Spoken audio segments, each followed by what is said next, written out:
Holly et Michael votent républicain dans cette banlieue de Washington.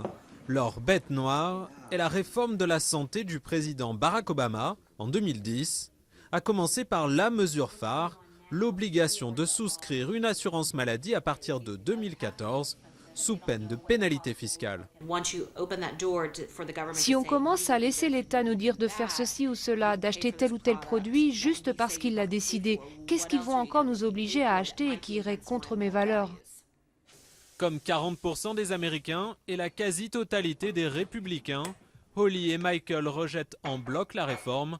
Ils ont le sentiment qu'on les prive d'une liberté donnée par Dieu.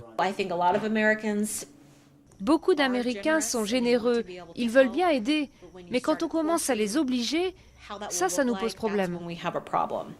Un débat idéologique qui dure depuis plus de 20 ans. En 1993, Bill Clinton voulait déjà réformer le système de santé, mais il avait dû endurer une campagne publicitaire très efficace avec un slogan simple « L'État va rogner sur vos libertés ». Des choix qu'on n'aime pas, c'est comme si on n'avait pas le choix. Pour ce lobbyiste, créateur de la campagne, la réforme Obama de 2010 a réveillé les mêmes peurs qu'en 1993. On retrouve la même inquiétude d'un État trop puissant qui enlèverait aux gens leurs droits.